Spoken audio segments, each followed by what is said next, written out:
Okay, so we're out here. I'm already about 5 miles into the ride, still in pedal assist 0, yay. Means I'm getting a leg workout and to some extent a cardio workout. I didn't start recording because there really wasn't anything you guys haven't seen a gazillion times. But I was looking at maps this morning and Google Maps. And so from this point, I typically cross this bridge over here. Let me show you. Boop. Typically cross that bridge, take a right, and go that way. But once I took a left and I went that way. And I found a little pond. We rode around the pond, turned around and headed back. But according to maps, if I keep going at that point, then I hit another, hopefully a nice trail system. And since I wanted to try something new, I decided that's what we were gonna do. Now, that being said, the bike is being extra squeaky this morning and I don't know why. So there's gonna be some squeaky. I've been trying to manhandle some things. Trying to see if I can get it to squeak a little bit less, and I cannot. Whew. Sorry, without the momentum behind me, this is a lot more difficult. Whew. Lines everywhere, there's lines. So, yeah, you guys have seen this dozens of times. Normally I'd go right. Today we're going left. Whew. The problem is, going left here, the trail system isn't as clear about where it goes. Like there's places I saw on the map where this trail will just end, and you have to know to go a block or two this way or that way in order to, you can hear that squeaking. It wasn't doing it yesterday, so I don't know what it is. See, if I stop pedaling, it stops squeaking. If I hop up and down, thinking maybe it's the shocks, then there's some squeaking, but not like this much. So I don't know what it is. Matter of fact, when we get up here a little bit, I'll lock it. Actually, I'll just pull over up here. We'll see if locking out the shocks reduces the amount of squeaking. Because there, I stopped pedaling, I'm just coasting. No squeaking. I'm pedaling lightly, not putting any pressure on the pedals at all. Little squeaking. But if I try to pedal a little harder, like put some muscle into it, I'm getting a lot of squeaking. I even at one point stood up on the pedals and tried to pedal to see if maybe it was the seat or the seat post or something. Whew. Sorry. And it continued to squeak when I was pedaling, so. But it doesn't sound like it's coming from the drivetrain. It sounds like it's coming from like the front end. So I don't know. I was playing with the fender a little bit to see if I could adjust the fender. Oop, we're going a little uphill. I'm going to put it pedal assist 1. Whew.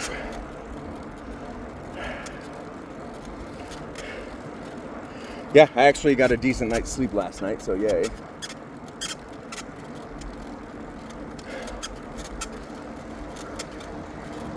So I'm looking at what's on the other side of the fence here.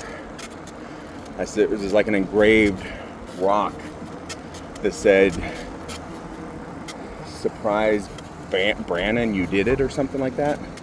Not Brandon, but like Brannon. Or maybe Brennan. Yeah, I don't know what it was. I thought maybe it was a church or something because of the fence with the barbed wire on top. But I'm guessing not at this point.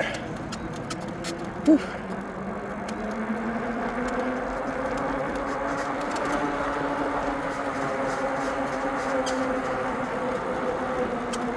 And I turned right there once, turned around, came back, because it just goes up to the street.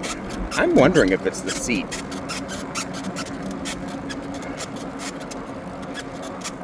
That squeaking noise is very, very annoying. That's me bending down and playing with the fender, but it doesn't seem to be changing anything. Oh yeah, I was gonna stop and lock the shocks out and see if that was it. Let me get to the top of this little incline.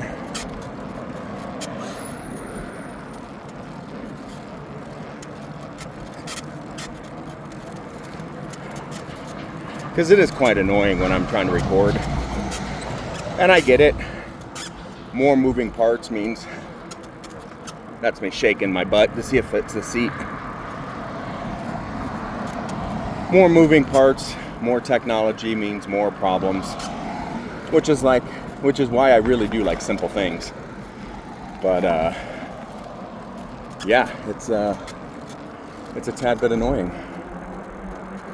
I mean, I don't mind a little squeak here and there. My truck squeaks all the time, but my truck is also 28 years old.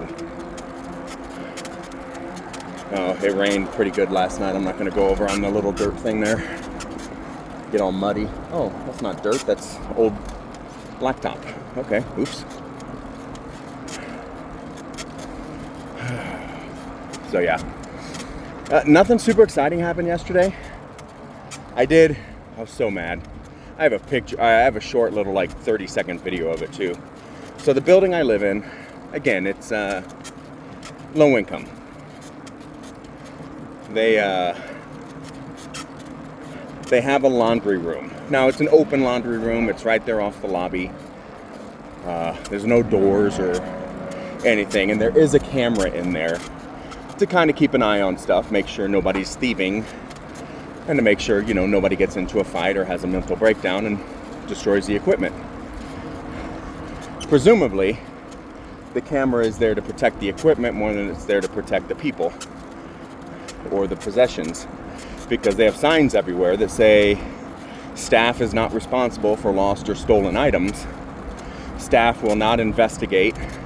Staff will not review the cameras if your stuff goes missing.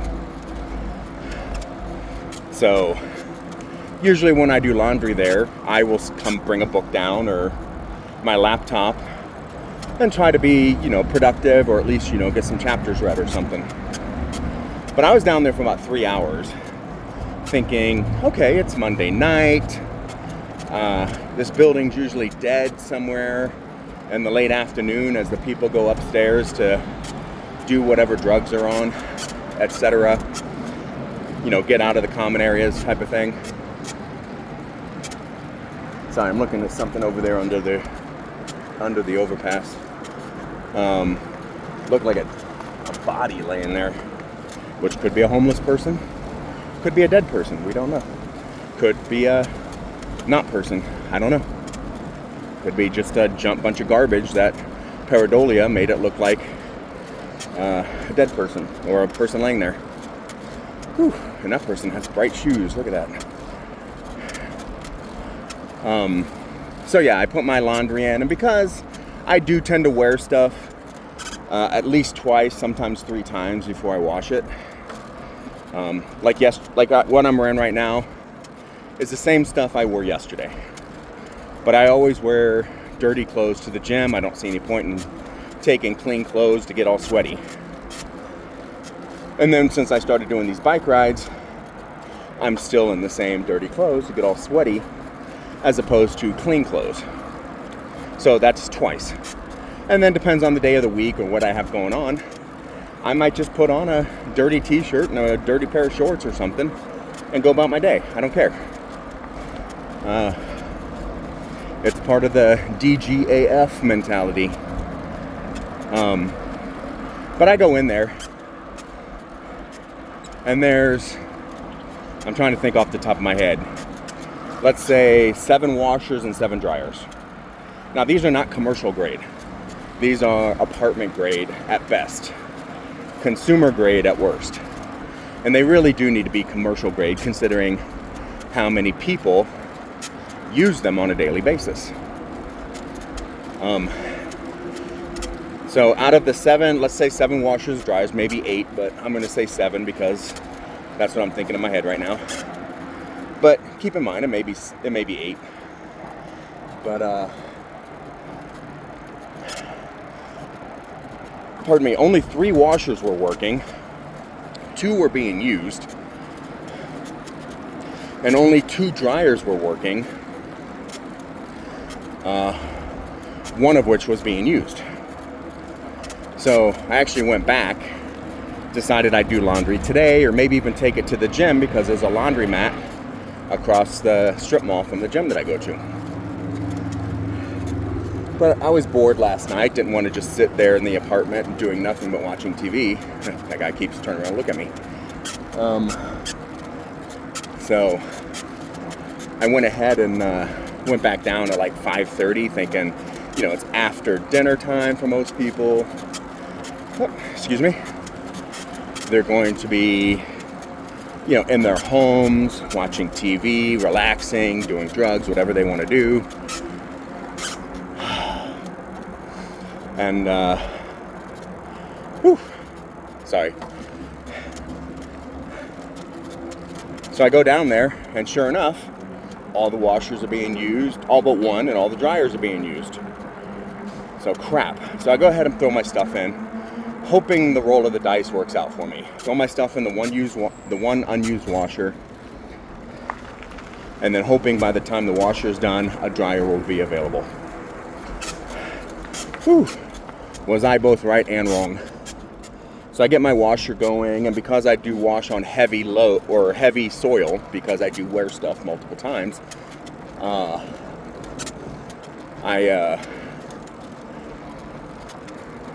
it looks like a guy in my building's bicycle, and he told me this morning it was stolen while he was at the gym yesterday. He rode it to the rec center that's nearby so that he could, go work out. And he came out and his bike was gone. Luckily, it was only about a mile away, so he walked home, but still. But he, so I get my stuff in. I'm sitting on my laptop trying to clear up space. Honestly, that's all I was doing. Trying to get rid of photos that were bad, that I knew I was never going to use. Because I tend to keep photos because you never know. Like, you come back and look at them 6 months, a year and a half later, and you're like, oh, okay, that's actually better than I thought when I first looked at it. Because sometimes when you look at things initially, you have an idea in your head about what it should be. Whether this is a job, because I was just listening to a job podcast, whether it's a person you're asking out, whether it's a vehicle or a home or neighborhood or whatever, you have it in your head about what it's supposed to be rather than what it is. And I understand that. So, that's how people make impulse decisions and buy a new car or buy a new motorcycle, because they don't see that motorcycle. They see that emotional reaction to the motorcycle or that visual that they're trying to impress with. Such as, for example, I knew a guy, when I bought my first motorcycle, he was a sport bike rider. He had a Yamaha Y6R. And my first bike was a Ninja 6R, or a ZX6R. And, he and I went riding a couple of times, but I was brand new. I was very unsure of myself, so I was going slow and taking it easy. Well, fast forward, a year later or so, and he had sold his R6. Yeah, what did I say? Y6? Yamaha R6? It's an R6. Sorry.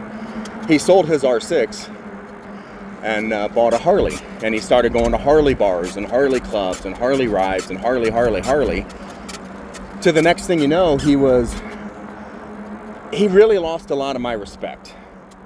Not because he went the Harley route. I mean, if somebody wants to buy a Harley, more power to them. It's not going to be me. But because do you ever watch Friends?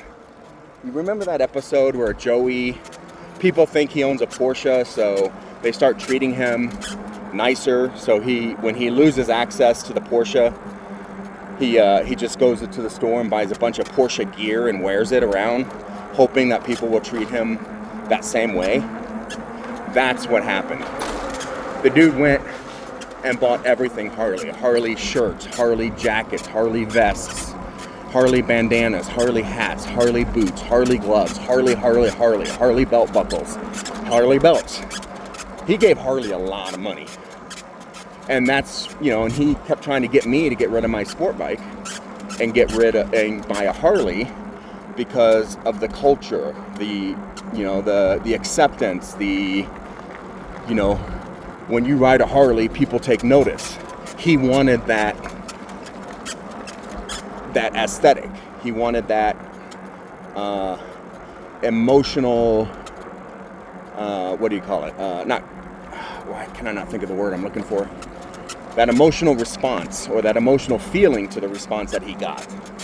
So this is the lake or the ponds that we've ridden around before, and I turned around at this point and headed back. So we're going to go a little further and see what happens. Supposedly we'll come out somewhere around Wadsworth. So we'll see. Actually, is this a map? Let's see what happens. Oh yeah, it's just a map of this little pond. Okay. I thought it was a trail system map or something, and I was gonna get off and show you where we're going. But there's people like that. People who, like I've had a friend who, he lived in Littleton, Colorado. Ooh, that's cool. He lived in Littleton, Colorado. Lived in Arapahoe County, but he did live about 100 yards inside of the county line. And whenever we went anywhere or did anything, he would tell people he lived in Highlands Ranch. And I asked him one time, I said, dude, your address is a Littleton. Why are you telling people you live in Highlands Ranch? And he goes, I want people to think that I am fancier than I am. He's like, Littleton's just a suburban town. Highlands Ranch is where the money is. And to be fair, there is some truth to that, but it's not like where the real money is. It's where, like, IT professionals and veterinarians and, resident doctors and money managers and bankers live. It is not where CEOs and Broncos and, the starting lineup of the Avalanche stake their homes. So, but he wanted that prestige of living at, telling people he lived in Highlands Ranch. When Highlands Ranch is just cookie cutter neighborhood after cookie cutter neighborhood after cookie cutter neighborhood. That's all it is. Some of the neighborhoods have smaller houses, some have bigger. Hey, puppy. You go, but I don't think, aside from apartments and townhomes, I don't think any of the single family homes are less than 2,000 square feet, but you might get up to 4,000 or 5,000 square feet in certain areas. But he wanted that prestige. He thought Highlands Ranch carried some sort of, what's the word I'm looking for? Not access. Well, hey puppy, what's up? Hi. But he thought it would give him, like it would make him look better than he was by just lowly living in Littleton. Littleton's a nice town. Low crime, low grime. I'm looking at an apartment in Littleton right now, trying to decide, and I probably will apply to it. It's not where I wanted to live because it's not centrally located like I was looking for, but it checks all the boxes other than that centrally located. And it's a little closer to the mountains, so if I decide to take a day trip, go camping or hiking or whatever, it'll shave 20 or 30 minutes off my drive. That's a cool image. Minus the, pardon me, I got hiccups all of a sudden. Minus the surveillance boxes right there. So yeah, there are people that need that affirmation more than they need what they have. So I understand that, and I'm not immune to it either. You know, you buy a new car, you buy a new motorcycle, you buy a new camera. The first thing you want to do is be like, oh man, I just got this new toy. Look how cool it is. We all do it to some extent. You know, maybe you just got engaged and so you wear your big fancy ring out to brunch with the girls and hope they notice. Or you lost a few pounds and you put on those new clothes that you were hoping you'd be able to buy, and you go out hoping to be noticed because you want that affirmation. We all do it in some format or another.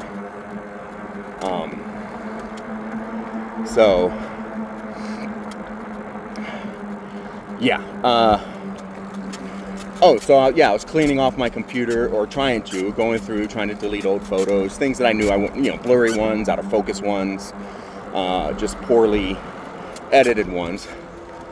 And for the most part, it looks like I'd already done it. I still had a lot of photos on there, but I was able to clear up a couple of gigabytes of just useless photos. And then somebody came in and started talking to me. And I'm trying to be nice, you know, again, this is a low-income building. A lot of these people can't go out. They can't go anywhere other than catch the local shuttle to a restaurant, or not a restaurant, a store like Walmart, or, you know, the local supermarket or something. Okay, so we're going to go through some water here. Hopefully it's not too bad. Whole little homeless thing here. Oops, and a switchback of sorts. Nope, 90-degree turn, not a switchback. So yeah, I actually don't know where to go from here. Because without a dedicated bike trail, I'm not 100% sure where I'm at. We're going to go left. Looks like this trail goes left. And there's a round building off to the right. Oh, I know where I'm at. Never mind. 64th and Pecos. Okay. Yeah, I've driven down here a couple times. This is exactly where I wanted to be. Sweet. It looks different when you're on a bicycle than when you're in a car. Just saying that. So that's why I keep old stuff a little bit longer in case. And that's why I try not to make impulse decisions when purchasing something, because I want to make sure it's the right decisions for me, not just an emotional response. And I say that because I have worked in sales. I like to take a rational, logical approach to my sales, which, you know, I demonstrate the return on investment and let you decide if you want to save money or make your operation more efficient, or if you want to mitigate spending or increase income. While I've had numerous bosses that are like, no, people don't make decisions on logic, they make them on emotion. You need to appeal to their emotions. And I'm like, I don't agree with that. Now, there are people who, you know, live and breathe their emotions, absolutely. And, I feel sorry for those people because they make a lot. You know, let's go up. I don't know what's down because I've never been there, but let's go up because, you know, why not?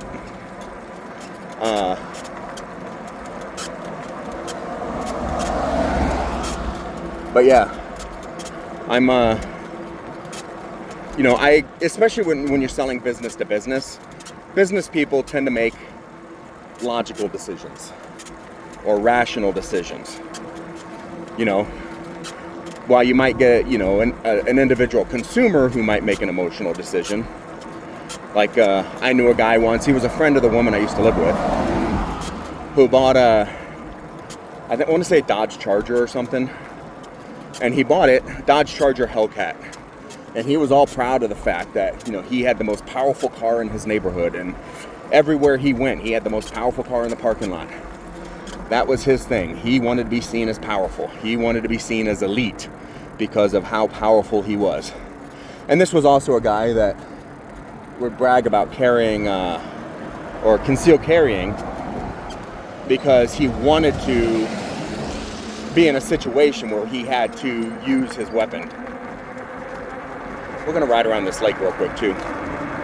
So he would talk about all that all the time. He's like, I always carry because, I'm going to be the guy that, draws and shoots the crook whenever that happens in front of me. And it's like, dude, statistically, no matter how many mass shootings we have in this country, statistically, you you will go your whole life without ever having to do that.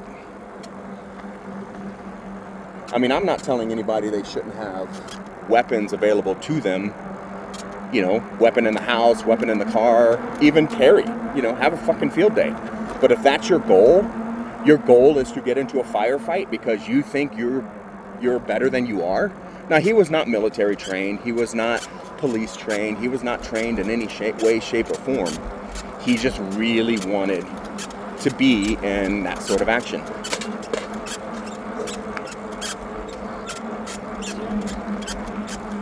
Okay, don't know what that was about. So, oh, we're at 9 miles. Okay. So it might be time to go ahead and turn around. I don't know. Let's see where this goes. I do have an appointment at 1, so I can't be out all day. It's 10 o'clock on the dot right now on the 30th of September, 2025. So I know, like I said, there's this trail kind of stops and goes a couple of times, but I might have to come back over here and explore a little bit more one day.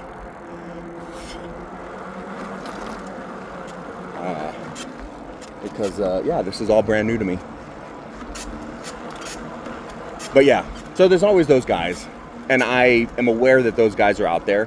Oh yeah, so this guy, he actually ended up selling his Hellcat like 9 months later because the girl I lived with bought a Jeep. And he decided he wanted to she bought a Jeep Grand Cherokee. And he decided he had to one-up her. So he went and bought a Jeep Trailhawk, Wildcat, whatever, that was supposed to be the buku woohoo of everything. And I'm like, and I remember her telling me the story, and I'm like, really? And she goes, yeah. And I'm like, he really traded in his car because you bought a Jeep and he wanted a Jeep now? And she goes, yeah. And he had to outdo me by getting one with the, you know, the extra big engine and the horsepower and stuff. And I'm like, oh my God, how little is this guy? And again, I've met him. He's roughly my size. But like, how little is his ego that he has to compensate like that? So, yeah, it is what it is. But I understand there are people like that out there. But which is why I, also understand myself. Which is why I also, hold on to things probably longer than I should, but not. But eventually, I do get rid of it. But I am a function over fashion type of person.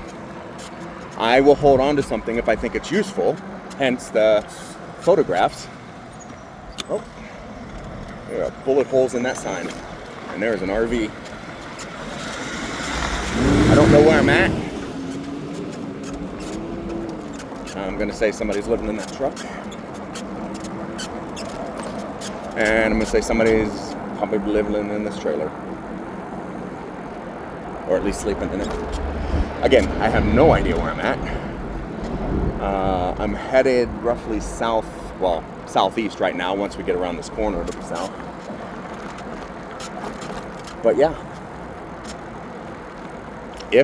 I don't even think this goes through. Shit, that's not a road. Okay. I really don't know where I'm at. Let's go this way.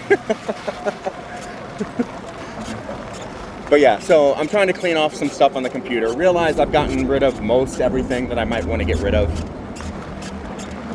And I did get some old drives out of the some external drives out, so that, that are 1 or 2 gigabytes, 2 terabytes, 5 terabytes, things like that, so that I can offload some of the stuff from the computer, so that I can have more. Whole point of that story and its tangent was that so I can have more space on the computer, so I can do more video editing, because right now apparently I just don't have enough room. So, and yeah, I don't even know which interstate that is. That could be 270, it could be 76. I really don't know from where I'm at. And from past experience, if I pop out the phone and look at the map, it'll stop recording, and then I'll have a part 1 and a part 2, which I don't want to do. Worst case scenario, I have to turn around and go back to where I came. But we'll see. My appointment's at 1. I'll have to leave at about 12:15 to get there, which gives me about 2 hours. So,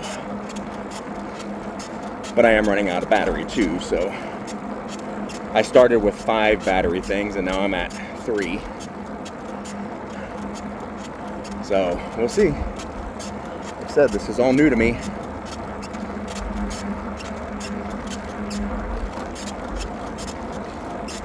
And I guess I'm going uphill because even though I'm in pedal assist 2, this is burning my legs a little bit. Okay, so here's a light rail station. Not 100% sure which one it is. This might be Federal up here. If it is, then I know where I'm at.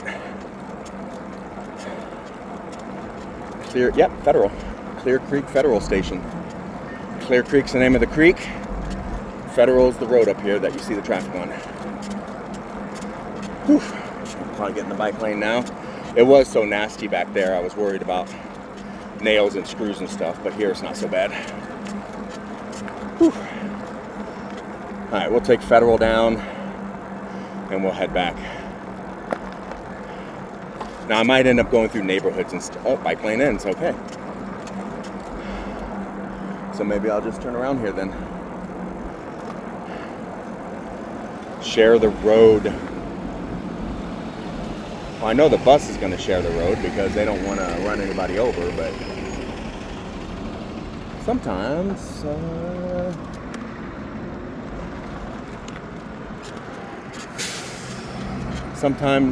you don't want to share the road with a guy in his giant diesel dually truck because he doesn't care about you. So we're just going to go back.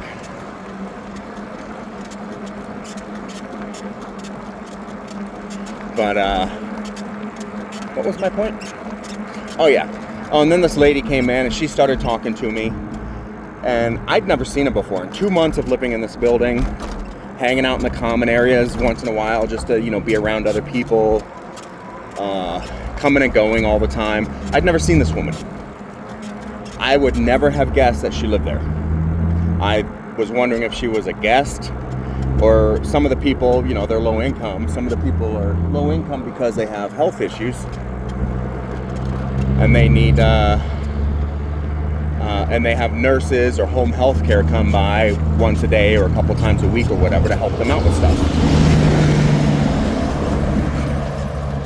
Which again, I don't have any problem with.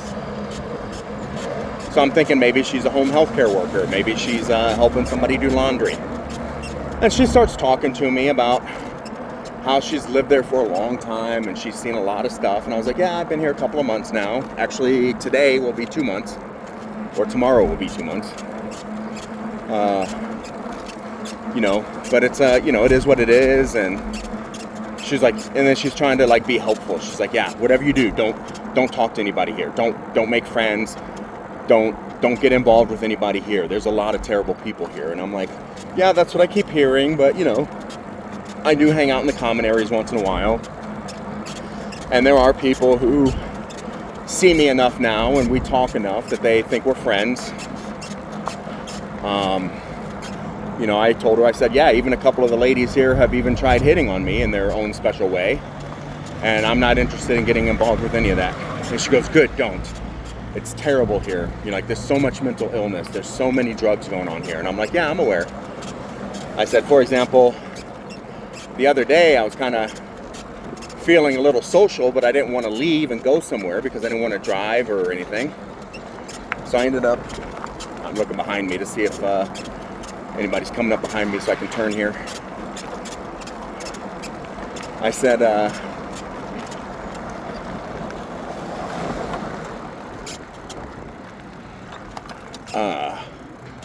what did I? Oh yeah, I'm gonna go over here on the rocks. Why not? And I don't know where that goes off to the right. That maybe that goes around in a circle here. I really don't know. But I was like, yeah, there's a few people that I see regularly, like people on my floor, coming and going, people in the elevators, people in the common areas.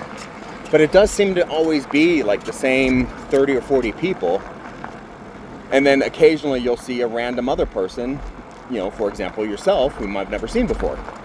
And she goes, yeah, you shouldn't even talk to those people. Don't talk to anybody here. Everybody here is dangerous, or they got issues. And I'm like, yeah, you know, when I came out on Friday night and I was just feeling a little social and I was BSing with a couple other veterans, she goes, oh, you're a veteran? And I said, yeah. She goes, well, thank you for your service. And I'm like, okay. Thank you for paying your taxes. That's usually what I tell people. They're like, thank you for your service. And I'm like, well, thank you for paying your taxes, so I can have health care and education and stuff. And she's, you know, and I was telling her, I was like, yeah, you know, I was kind of talking to a couple of guys that are prior service Navy, and they were getting all upset because I was teasing them about being in the Navy. And she goes, you were teasing? She goes, we're all here for a reason. Every single one of us is in this building because something going on in our lives. And I'm like, yeah, I know. Like, I get it. And she goes, why would you tease somebody about that? And I was like, I wasn't teasing them about being in the building. I was teasing them about being in the Navy. She goes, well, why would you tease somebody about that? And I'm like, why wouldn't I? It's a freaking Navy. And I told her, I was like, I was in the Army. I tease everybody, even Army people, you know. And she's like, you can't tease the services. And I'm like, yeah, you can. It's actually quite fun. And the best part is when they tease you back, when you guys just start joking back and forth and, you know, ragging on each other and giving each other a hard time about which branch you were in. She's like, you can't do that. You can't do that. Oh my God. You know, I'm like, were you in the service or something? Like, because there's people who will banter back and forth with you. Just like sports teams. There are people who will banter back and forth with you about who's the better sports team, you know, within a particular sport. And then there's people who will take it way too personally. And those are the people you want to watch out for. Those are the people that are going to lose their... Oh, I thought this would get me back over there. Remember when I said, let's take the bridge? I really thought it was going to come out right here, but I guess it didn't. So this is where we're going. Because this is the bridge.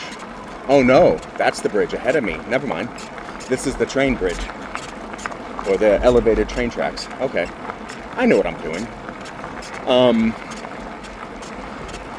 Yeah, she just, like, she was, like, I'm like, okay, lady, you are letting your mental illness out now. Like, how you doing?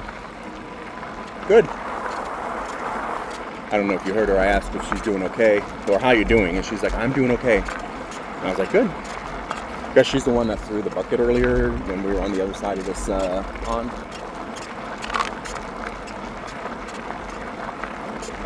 So I don't know if she's picking up garbage or if she's homeless. I don't know if she's just a bored Good Samaritan. But yeah, this lady was like, she was letting all of her mental illness stuff come out. Oh, that was new for me. That was the biggest bump I've hit so far. There is a trail that goes under the bridge here, but I don't know where it comes out. And since I'm low on battery, we're not going to explore too much. Not low, but I might get back with 1 bar of battery left. We'll see. Especially since most of it's going to be slightly uphill and I'm going to be using more battery to get there. That's why I have to be careful. But yeah, it was an interesting experience. Oh, yeah, there's definitely some interesting people in this building. But I was trying to explain to her that military people will give each other a hard time. It's just what we do. Like, I'll go anywhere and I'll tease a Marine, I'll tease a Navy, I'll tease an Air Force, and we'll all tease the frickin' Space Force. Every single one of us. Yeah. And the Marines will try to tease the Army. It doesn't work on me because they're just Marines. The Navy will tease us a little bit, which is fine. You know, they'll tell us how we sleep in the dirt and stuff, which is fair because I have slept in the dirt. The Air Force will tease us about, you know, being ground pounders or, you know, deploying all the time or something. And it's like, yeah, fair enough. But yeah, when you can get somebody going with the same mentality, it's a whole lot of fun. Whew. And maybe I'll ride down Pecos. I drive down Pecos to get to the gym every day. Which is why I know I've been through here. But I've never ridden it on a bicycle. And it would get me back quicker. Yeah, we'll give it a try. What the hell?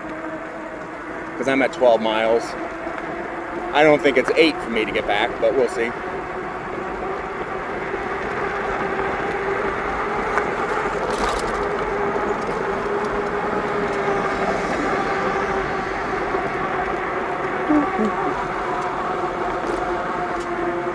Sorry, I'm worried about my hat flying off. I'm wearing a floppy hat today to keep the sun off my head. Because as you can tell, there's nary a cloud in the sky, and last few days I haven't worn a hat or anything, and I was worried about my head getting too much sun. And we'll go through the water. Whee!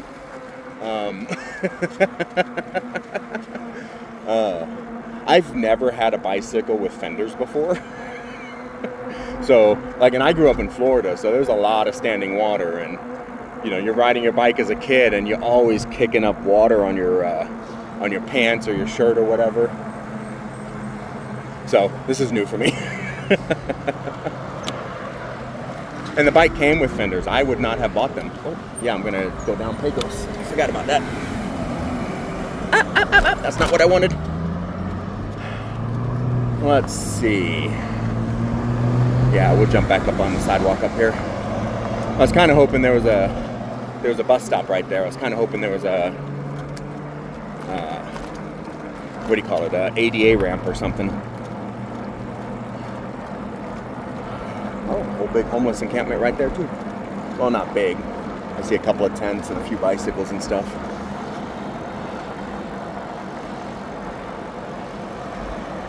But yeah, it was weird. And then there was a lady that came in, and she cleaned everything. I was like, do you work here? Like, are you cleaning the equipment because you work here? And she goes, no, I'm cleaning it because it's dirty, and I hate being dirty. I won't wash my clothes in the washing machine unless I clean it first. And she wouldn't even come in there until she swept it and mopped it. And I'm like, well, good for you for doing that. Because the building does have a cleaning crew that comes through and cleans the common areas. So I didn't think anything of it. But she did. She wiped down the inside of each washing machine she used, each dryer she used. She even wiped down my washer and dryer. Now, granted, my washer was already halfway gone, but she wiped it down after I took my stuff out. And then she wiped down she made me stop the dryer so she could wipe the dryer down before it got too hot. And I'm like, really? And she goes, yeah. She goes, I hate being dirty. And I'm like, well, that's fair, but dang, woman. But she was super nice. And we were talking, and she was like, yeah, me and my ex-husband used to own trucks, Freightliner, semi-truck type things. And she goes, I did all the logistics, and he did the driving. And then he went and cheated on me, and we broke up, but everything was in his name, so here I am. And I'm like, oh, that sucks. Sorry to hear that. She goes, yeah, it is what it is. Life always throws you screwballs. And I'm like, it absolutely does. And then she started talking about how she had a BMW when she moved into that building. And then something was starting to happen with the BMW, and she didn't want to have to pay to have it repaired all the time. So she's like, yeah. She goes, so I called up a friend of mine who's a mechanic. He owns a little mechanic shop. He's also my dealer. He's also, who I get my stuff from. And I'm like, oh, okay, so obviously you do drugs. And if you have a dealer, you're not doing the legal ones. I didn't say that out loud, but yeah. I don't know if she was feeling me out, like she should be, to see if I wanted her to get me something or see if something like that. But yeah, I'm like, okay, you be you, boo. Yeah, that was the most open conversation I've had there about anybody trying to mention they have access to drugs. Which was weird for me. Because back in my 20s, when I used to go out to the bars and club hopping and stuff, every once in a while somebody would ask me a question and I'd just say no. And then a friend of mine finally explained it to me. He's the one that had to live in Highlands Ranch because Littleton wasn't fancy enough for him. Or had to tell people he lived in Highlands Ranch. But yeah, one of his friends asked me one time if I like to party, and I was like, fuck yeah, I like to party, let's go party. And he goes, and my friend pulled me aside, he goes, no, he was asking if you do drugs. And I'm like, oh, yeah, see, I'm not down with the lingo. People have probably approached me a gazillion times, and I just didn't get it because I'm not in that world. I don't speak that language. But yeah, I was like, oh, yeah, no, I don't. At the time. I mean, Colorado legalized THC, and it still took me like 4 or 5 years to try it. So, but yeah, it was an interesting conversation. And then, you know, people kept coming in and out wondering if any washers or dryers were free, and they were not. But then, you know, it made me wonder why so many of them were broken. Were people in there breaking them? Because yesterday, again, you know, the building has elevators. I got into the elevator with a guy. He's another veteran. He was in the Air Force. But I got into the elevator with him. Oops, apparently we're stopping. And he's like, yeah, he goes, and this is a guy who's an alcoholic. He flat out told me he's an alcoholic. He goes, yeah, he goes, I like to drink. I drink all the time. I'm like, okay, you be you, boo. But he, you know, we got into the elevator at the same time yesterday, and he's like, yeah, he goes, I was talking to the maintenance guy for the building because I got stuck in the elevator the other day. And I was asking him, like, what do I do when I get stuck in here? And I was like, well, you hit the call button, or if you have a phone, you dial 911. It's pretty simple.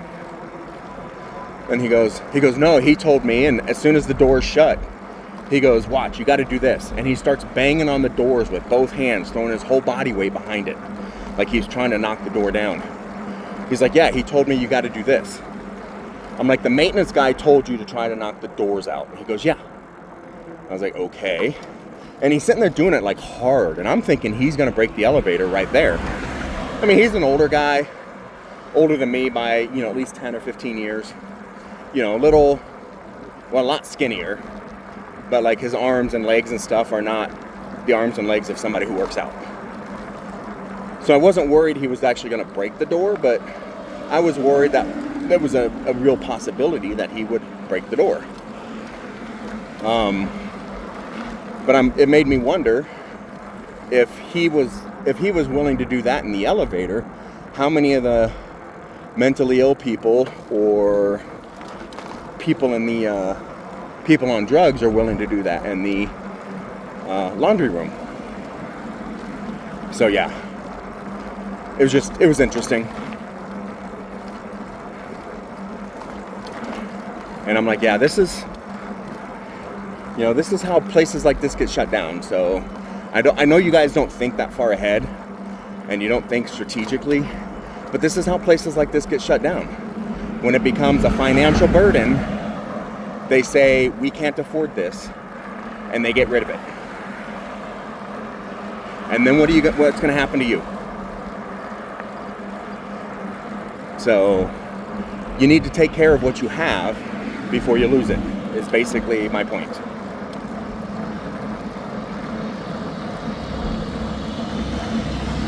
So the gym that I go to, remember when we got to Federal and we turned around?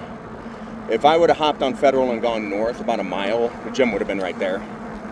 Like I said, I drive through here all the time. In fact, I stopped the video one time in the parking lot of this building off to the 9:30, 10 o'clock. So, because I was getting dangerously close to where I live, and I didn't want you guys to follow me home, which is, since I'm much closer to where I live, I'm going to go ahead at this light, go ahead and stop this recording. But yeah, it's been an eye-opening experience living in this building and being around certain people and noticing like the gradients of mental illness. You know, it's not all just people walking around talking to themselves. Sometimes it's people who just can't stand to be disagreed with, or who hold such closely held beliefs that if you contradict their beliefs, they throw a fit. You know what? We'll go across the street because the light's green. Oh, watch out for me there, buddy. With your tent so dark you can't see who's in the vehicle. That's illegal in some states. But yeah, sorry, I was looking at the sidewalks and stuff to see which way I can go, because I've never come this way before. But it looks like it's wide enough. But I'm gonna go. Thanks for coming along. We're gonna try and do a little bit more variety going forward. I can't guarantee it'll always be variety, because it's based on my schedule, how much battery I have, and what I'm up to. But thanks for coming along. We will try and do more of this, and have a great day.